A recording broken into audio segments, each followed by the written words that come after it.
আইন শৃঙ্খলার কাজ আছে, অস্ত্র উদ্ধার বিভিন্ন জায়গায়, এটা তো হয় নাই। এই যে আমরা যে ভোট কেন্দ্রে যাব, আমাদের একটা ঝুঁকি আছে জীবনে।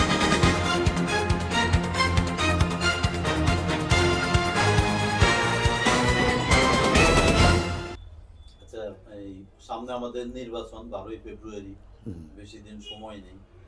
তো এই নির্বাচনটা আসলে কিরকম হবে বলে আপনি মনে করেন? আসলে আমরা তো একটা নির্বাচন সুন্দর সুষ্ঠু হবে আমরা চাই, আমরা উৎসব আনন্দভাবে ভোট দেব। কিন্তু নির্বাচনের আগে যে কিছু আইন শৃঙ্খলার কাজ আছে, অস্ত্র উদ্ধার বিভিন্ন জায়গায়, এটা তো হয় নাই। এই যে আমরা যে ভোট কেন্দ্রে যাব, আমাদের একটা ঝুঁকি আছে জীবনের। জি। আমরা তো নির্বাচন আমাদের ভোট দেওয়ার দায়িত্ব করতে, আমরা একটা ভালো একটা দল থেকে, যে কোনো দল আমরা খুশিভাবে ভোট দেব, সরকার আসবে, আমরা নতুন করে ব্যবসা শুরু করব, নতুন সরকার দেশ গঠন করবে, আমরা সেরকমই চাই। কিন্তু এই নির্বাচনটা কতটুকু সুষ্ঠু হবে তা বলতে পারতেছি না।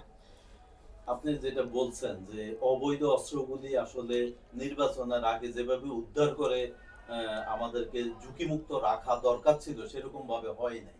হ্যাঁ, তো এখন আমরা যে ভোট দিতে যাব বা আপনারা ভোট দিবেন, এটা নিয়ে আপনি কতটুকু নিশ্চয়তা বোধ করতেছেন? আসলে নিশ্চিত বলতে, আমি তো ভোট দিতে যাবো 100% নিশ্চয়তা, কিন্তু জানি না আমার জীবনের ঝুঁকি আছে কিনা, এটা উপরাল্লাই জানে। এখন যে পরিস্থিতি, সবাই বলে এই যেদিকে যাই ওইদিকেই বলে যে ভোট কেন্দ্রে যাবো কীভাবে, গণ্ডগোল হবে, একদল বলতেছে নাকি ভোট দিবে না। তো আসলে তো এটা বুঝতেছি না কীরকম আইন শৃঙ্খলা পরিস্থিতি। আমি আশা করি, মনে হয় যে ভালোই হবে, এই সরকার ভালোই করে সুষ্ঠুভাবে নির্বাচন দেবে, আমরাও সুষ্ঠুভাবে ভোট দেবো, সে আশাই করি। আচ্ছা, আরেকটা বিষয়, বিভিন্ন দল যেরকম ইশতেহার ঘোষণা করেছে আমাদের জন্য, বিভিন্ন সুযোগ সুবিধার ফুলঝুরি ওনারা ঘোষণা করেছেন। এই ইশতেহারগুলি আসলে আমাদের এই সময়ের সাথে কতটা যাচ্ছে বলে আপনি মনে করেন? আসলে আমরা যখন যে কোনো জিনিসই, যে কোনো দল একটা আশা রাখে, 5টা লোক দল থাকলে 5 ধরনের স্টিকার দেয়। স্টিকার সবাই দেয়, কেউ পূরণ করে না। তো আমি এবার মনে করি যে আমরা তো 2টা দলই সবচেয়ে বড় এখন। জি। তো যে রে আসুক, আমি আশা করি ইনশাল্লাহ স্টিকার ঠিক রাখবে তারা তাদের। আচ্ছা, আগামী সরকারের কাছে আপনার আশা কি? আমাদের তো আশা, পাবলিকের তো আশা শেষ নাই, আমার যেমন আপনারও শেষ নাই।